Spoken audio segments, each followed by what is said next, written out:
Friends, welcome to my YouTube channel. आज हमारे पास देखिए किसी बच्चे का साइंस का पेपर आया हुआ है। तो सेट नंबर है 824 EL है। तो आज हम इस पूरे पेपर का सॉल्यूशन बताएंगे। तो इससे पहले जो हमारे चैनल में नए हैं वो चैनल को सब्सक्राइब करना ना भूलें, बेल आइकन को प्रेस करना ना भूलें ताकि समय समय पर नोटिफिकेशन मिलती रहे। तो चलिए स्टार्ट करते हैं।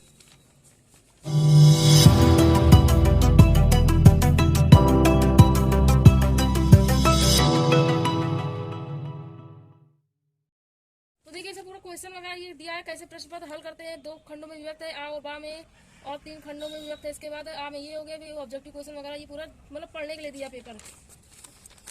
तो सेक्शन ए में, पार्ट ए में ऑब्जेक्टिव क्वेश्चन आए हुए हैं 20। तो ऑब्जेक्टिव क्वेश्चन पहले दिए गए हैं 7, फिर केमिस्ट्री के दिए गए, फिर बायो के दिए गए। तो फिजिक्स के पहले देखते हैं। पहला है प्रकाश के परावर्तन के नियम सदैव सत्य होते हैं।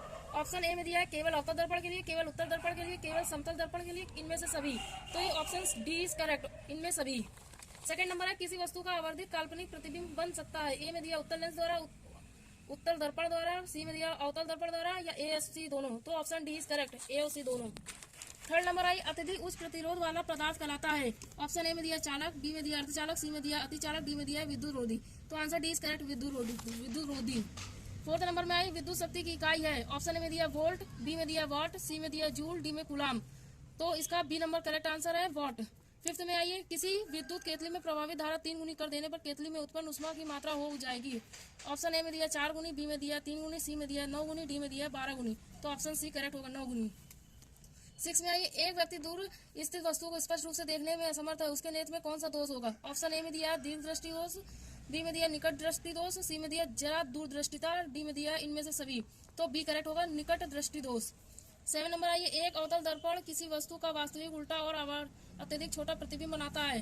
तो वस्तु की स्थिति पूछिए। ए में दिया है फोकस पर, बी में दिया ध्रुव फोकस के बीच, सी में दिया वक्रता केंद्र पर, डी में दिया अनंत पर। तो इसका ऑप्शन डी इज करेक्ट, अनंत पर। तो अब देखिए केमिस्ट्री के क्वेश्चन आ गए हैं। 8 नंबर कार्बन को वायु में जलाने पर कार्बन डाइऑक्साइड गैस का बनना उदाहरण है। मतलब पूछा गया है अगर कार्बन को हवा में जलाया जाता है खुले में, मतलब कि तो उसमें से कार्बन डाइऑक्साइड गैस जो बनती है उसको किस प्रकार का उदाहरण है। तो ऑप्शन ए में दिया संयोजन अभिक्रिया का, बी में दिया विस्थापन अभिक्रिया का, सी में द्विविस्थापन अभिक्रिया का, डी में वियोजन अभिक्रिया का। तो ऑप्शन ए इज करेक्ट, संयोजन अभिक्रिया का। 9 नंबर आइए जिंक चूर्ण पर तनु सल्फ्यूरिक अम्ल की अभिक्रिया से गैस निकलती है। ए में दिया H2, बी में O2, सी में Cl2, डी में CO2। तो ऑप्शन ए H2 हो जाएगा। 10 नंबर सामान्य तापक्रम तथा दाब में द्रव के रूप में पाई जाने वाली अधातु है। ए में दिया क्लोरीन, बी में ब्रोमीन, सी में फ्लोरीन, डी में आयोडीन। तो option B is correct, bromine. Propanol में क्रियात्मक समूह है। तो दिया है ए में दिया OS, बी में COOH, सी में कीटोन समूह, डी में COCHO। तो option C number is correct, ketone समूह वाला है।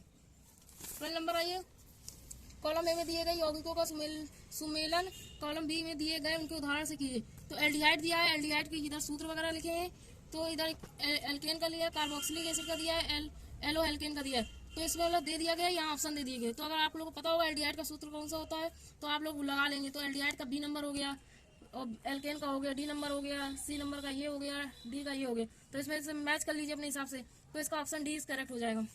अब आइए 13 नंबर कार्बन परमाणु की संयोजकता है। ए में दिया 2, बी में दिया 4, सी में दिया 3, डी में दिया 5। तो ऑप्शन बी इज करेक्ट, 4।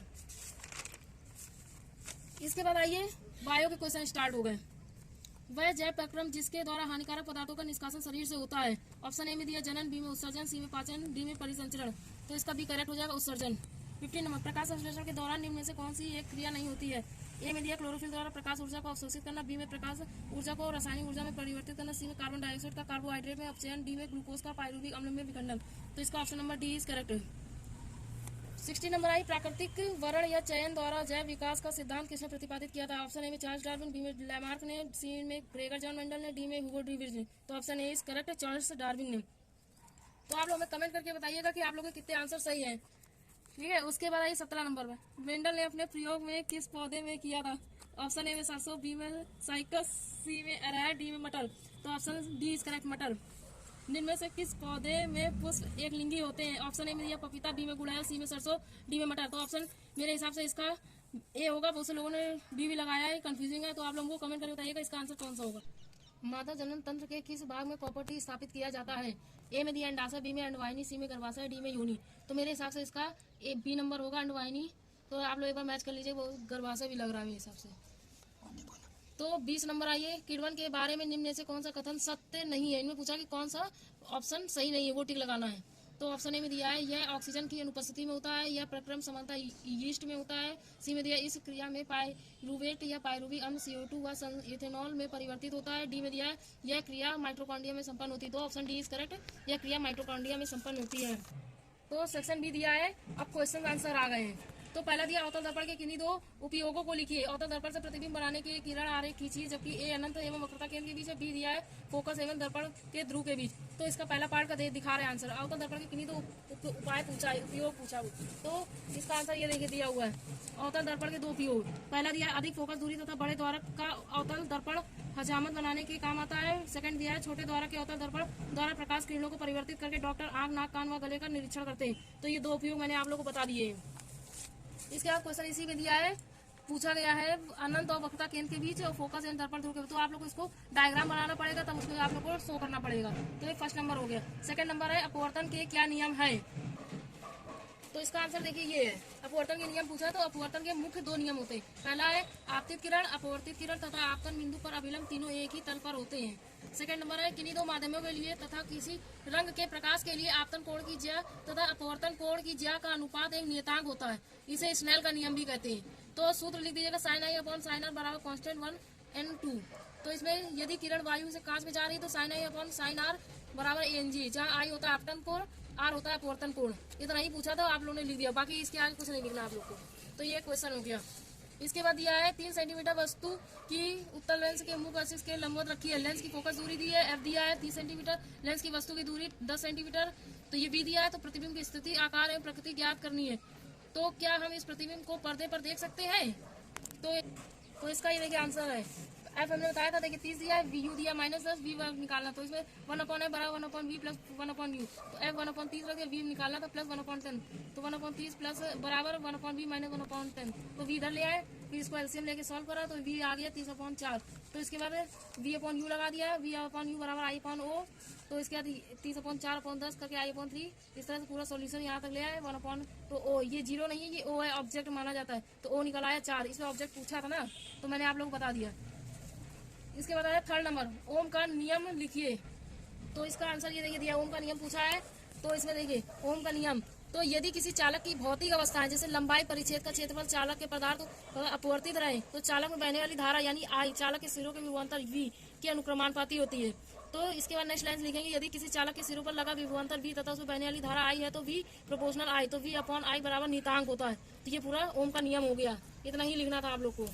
इसके बाद क्वेश्चन दिया हुआ है, किसी तार के प्रतिरोध को प्रभावित करने वाले किन्हीं दो कारकों का उल्लेख करना है। इसमें कारक को दो कारक लिखने दें। तो आप लोग लिख लिया, 400 वाट का एक बल्ब 200 वोल्ट के विद्युत स्रोत से जुड़ा है। बल्ब केवल 5 मिनट का उपयोग में लाया गया। बल्ब में प्रभावित धारा तथा इसमें उत्पन्न ऊष्मा की मात्रा ज्ञात करनी है।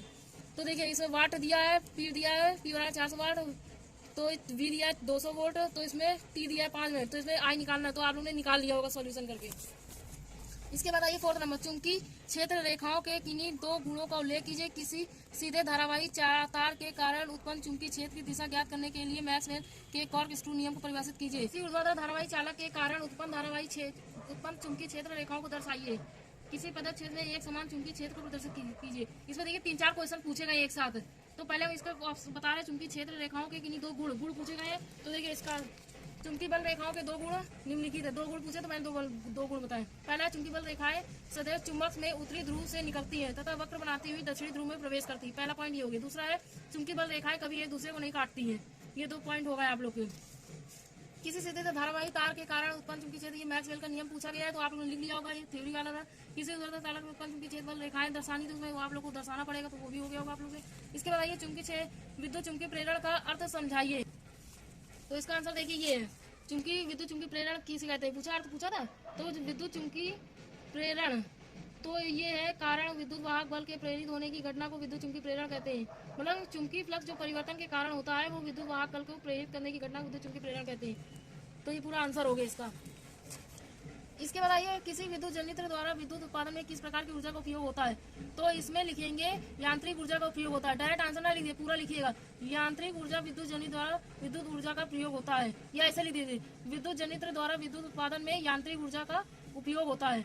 किसी प्रतिवर्ती धारा जनित की संरचना का नामांकित आलेख बनाइए। ये देखिए इसका आंसर, ये डायग्राम दिया हुआ है पूरा, ये प्रतिवर्ती धारा डायनमो का चित्र है। तो इसके बाद आइए, भारत में आपूर्ति किए जाने वाले प्रतिवर्ती धारा शक्ति की आवृत्ति क्या होती है।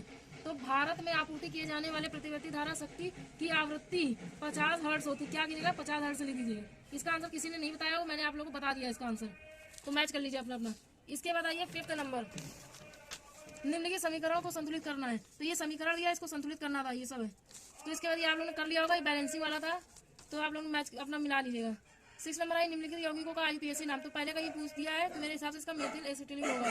बहुत सारे इसको प्रोपाइन बता रहे हैं, आप लोग एक बार देख लीजिएगा। 2nd नंबर है ब्यूटेनॉल का।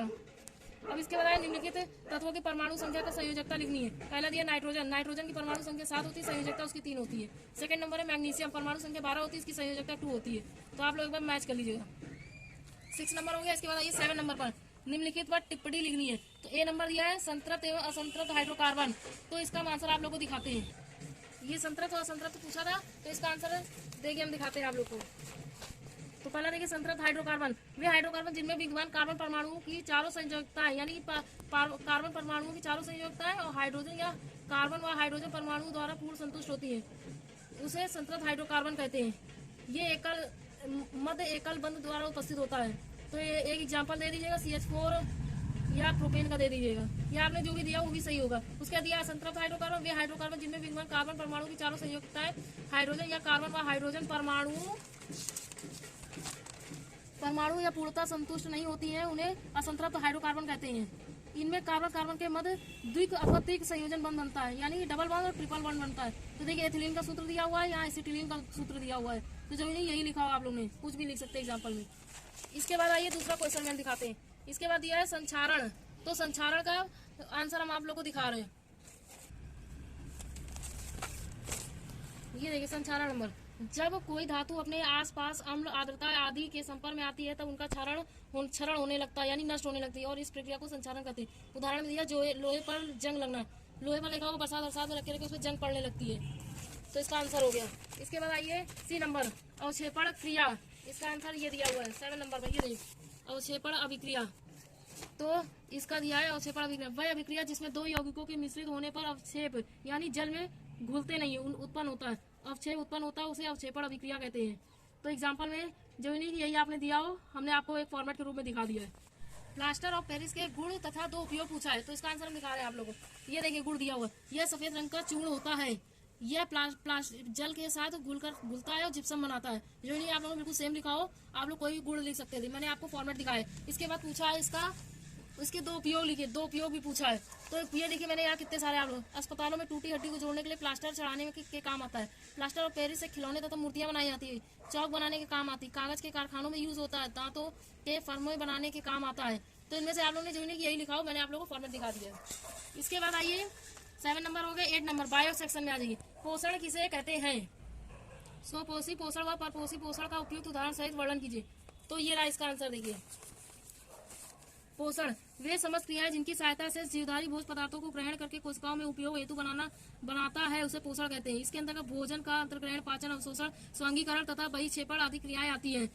और इससे पूछा पोषण के प्रकार। तो पोषण 2 प्रकार के होते हैं, स्वपोषी और परपोषी। स्वपोषी में आइए जो जीवधारी सरल अकार्बनिक पदार्थों से कार्बनिक भोज पदार्थों का संश्लेषण स्वयं कर लेते हैं, उसे स्वपोषी कहते हैं। और पोषण की इस क्रिया को स्वपोषी पोषण कहते हैं। तो ये पूरा स्वपोषी हो गया। परपोषी में आइए कुछ जीवाणु वे जीवधारी बनाए कार्बनिक भोज पदार्थों को अन्य स्रोतों से प्राप्त करते हैं, उन्हें परपोषी कहते हैं। तो परपोषी के भी 2 प्रकार होते हैं, प्राणी संभोजी और मृत संभोजी और परजीवी। 3 पार्ट हो गए। तो प्राणी संभोजी में हो गया, ये ठोस या तरल जटिल भोज पदार्थों को ग्रहण करते हैं, ये हो गया। मृतपोषी में सड़े गले पदार्थों से ग्रहण करते हैं। सी में हो गया, ये अन्य जीवित प्राणी या पादप से पोषण ग्रहण करते हैं, एग्जाम्पल वगैरह हो गए। तो मेरे हिसाब से आप लोग से सिर्फ 2 पूछा था कि स्वपोषी और परपोषी पोषण पूछा था, तो इतना ही आप लोग को लिखना, स्वपोषी और परपोषी, बस इतना ही दिखाना था वैसे। इसके बाद आइए 9 नंबर में, पुष्प की अनुदैर्घ्य काट का स्वच्छ एवं नामांकित चित्र बनाते हुए विभिन्न पुष्पांगों का वर्णन कीजिए। तो इसका डायग्राम ये देखिए दिया, पुष्प का डायग्राम पूछा था, तो ये पुष्प का डायग्राम हो गया, ये पूरा डायग्राम वगैरह हो गया। अब इसके बाद दिया है चित्र बनाते हुए पुष्पांगों का वर्णन करना, मतलब पार्ट्स वगैरह दिखाने इसके। तो इसे देखिए बादल, दल, पुमंग, जायांग, जो की हेडिंग यही होनी चाहिए, अंदर कुछ भी मैटर हो इससे रिलेटेड। तो आप लोगों ने इसका लिख लिया होगा मेरे हिसाब से। इसके बाद आइए 10 नंबर, मानव में लिंग निर्धारण प्रक्रिया का विस्तार से वर्णन करना है। ये भी आप लोगों ने अपने हिसाब से ले लिया होगा। प्राकृतिक संसाधनों के संपोषित प्रबंधन से आप क्या समझते हैं? इसके संचरण व प्रबंधन के विभिन्न उपायों का वर्णन करना है। तो इसका भी आप लोगों ने लिख लिया होगा। अगर ये नहीं लिखा हो तो ये वाला बता दिया। मानव के नर जनन तंत्र का सचित्र वर्णन, ये सिंपल था, तो आप लोग को डायग्राम बनाना हुआ था नर जनन तंत्र का, वो आप लोगों ने बना लिया होगा। अगर थोड़ा बहुत ही बनाया तो एग्जामिनर 2 नंबर तो दे ही देगा, 6 नंबर का है तो। इसके बाद ये पूरा कंप्लीट हो गया। तो मैंने आज आप लोग को पूरा पेपर सॉल्यूशन सहित बता दिया है। तो किसी ने यूट्यूब में पूरा सॉल्यूशन नहीं बताया हुआ है, बस बहुविकल्पी बना के छोड़ दिया है। तो मैंने पूरा सॉल्यूशन बताया है। आई होप आप लोग को वीडियो ये पसंद आया होगा। वीडियो पसंद आया तो चैनल को सब्सक्राइब करना ना भूले, बेल आइकन को प्रेस करना ना भूले, ताकि समय समय पर नोटिफिकेशन मिलती रहे। ओके,